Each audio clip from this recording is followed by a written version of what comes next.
آج بھی بیٹیاں دفن ہو رہی ہے۔ عرب کے ظالم لوگ بیٹیوں کو زمین میں دفن کرتے تھے، عجم کے ہوشیار مسلمان اپنی بیٹیوں کو گٹروں میں بہا رہے، گٹروں کے اندر۔ اتنے ہوشیار ہو گئے ہو رحمت للعالمین کے امتی ہو کر، بیٹیوں کو گٹروں میں بہا رہے ہو۔ آپ کہو گے کیسے بہا رہے؟ ہاں، جب کوئی ماں کے شکم میں بچی پرورش پاتی ہے، الٹرا ساؤنڈ کے ذریعے سے، سونوگرافی کے ذریعے سے، حکومت کے ڈر اور خوف سے بڑی بھاری رقمیں دے کر کے چیک اپ کرواتے ہو، پیٹ میں بیٹا پل رہا ہے کہ بیٹی پل رہی ہے۔ اگر پیٹ میں بیٹی پل رہی ہوتی ہے تو اس کو چمچوں سے کاٹ دیا جاتا ہے، اس کو چھری سے پیٹ کے اندر کاٹ دیا جاتا ہے۔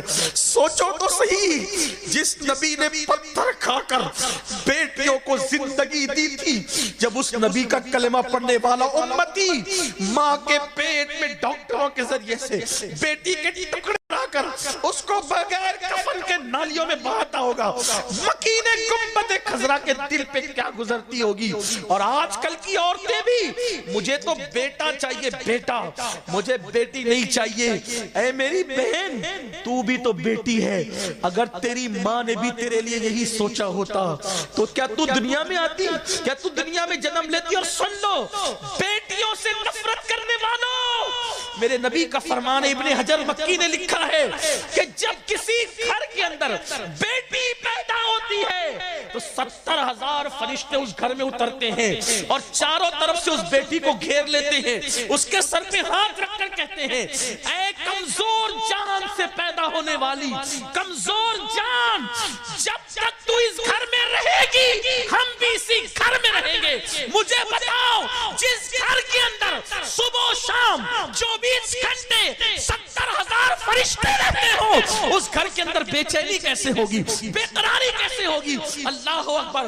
بیٹیوں سے نفرت مت کرو، حضور کا دل دکھتا ہے، حضور کا دل دکھتا ہے۔ بلکہ آقا نے تو یہاں تک فرمایا، میں خود بیٹیوں کا باپ ہوں۔ آقا فرماتے میں بیٹیوں کا باپ ہوں۔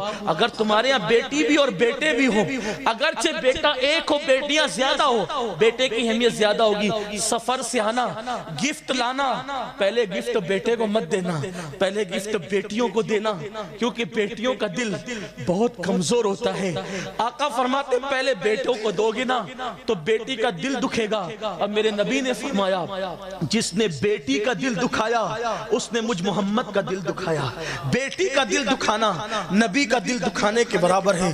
بیٹی بہت قیمتی ہے، انہیں پیٹ سے کاٹ کر کے مت بہاؤ گٹروں میں، ورنہ اللہ کا ایسا عذاب آئے گا کہ دنیا کی کوئی طاقت تمہیں اللہ کے عذاب سے بچا نہیں سکے گی۔ بیٹیوں کو کاٹ کر کے کچروں میں پھینکنے والوں، اور اب تو زندہ بیٹیاں بھی پھینکی جا رہی ہے، اب تو زندہ بیٹیاں بھی کچروں کی کنڈیوں پہ مل رہی ہے۔ بیٹی بہت اہم ہے، یاد رکھنا، یاد رکھنا۔ ہو سکتا ہے کبھی ایسا ہو کہ بیٹوں پہ جو تم غرور کر رہے ہو وہ بیٹے تمہیں کام نہ آئے، یہ بیٹیاں بڑھاپے میں تمہارا سہارا بن سکے۔ کیا کورونا نے نہیں بتایا کوئی اپنا نہیں ہے؟ کورونا کی وبا پتہ نہیں کیا ہے، میں کوئی اس پہ تبصرہ نہیں کروں گا، لیکن بتایا کوئی اپنا نہیں۔ میرے ایک مبلغ ساتھی سنی دعوت اسلامی کے مبلغ ایک مریض کو لاک ڈاؤن میں غسل دینے گئے، کچھ لوگوں نے عام کر دیا کہ اس کو کورونا ہو گیا، الگ اس کو لیکن کورونا نہیں تھا۔ وہ غسل دینے کے لیے گئے، کٹ پہنی تھی، پنجے پہنتے، سب پہنے تھے۔ غسل کے لیے مردے کو لٹایا، اس کے بیٹے سے کہا، کئی بیٹے تھے سب ہاتھ باندھ کے کھڑے، بیٹے سے کہا بھیا ذرا تم پانی ڈال دو نا، میں اکیلا ہوں۔ تو اس نے کہا کہ مولانا میرے 4-5 بچے ہیں نا، ذرا سا رحم۔ اپنے باپ کے وجود پر بیٹے نے پانی نہیں ڈالا۔ یہ ہے، میں یہ نہیں کہتا بیٹوں سے پیار مت کرو، ہر بچے سے پیار کرو، لیکن جو ہم نے بیٹیوں کو کچلنا شروع کیا ہے نا، بہت بڑا جرم۔ کوئی اپنا نہیں ہے۔ پہلے ہم اپنے بچپنے میں سنتے تھے، ہمارے مقررین خطبہ علماء کہتے تھے، ارے بیٹے تو باپ کی قبر پہ بھی نہیں آتے یار، اپنے لیے کچھ کر جاؤ۔ لیکن اب میں کہتا ہوں کہ قبر پہ آنا دور کی بات ہے مولانا صاحب، اب تو جیتے جی باپ کے نہیں ہو رہے ہیں لوگ۔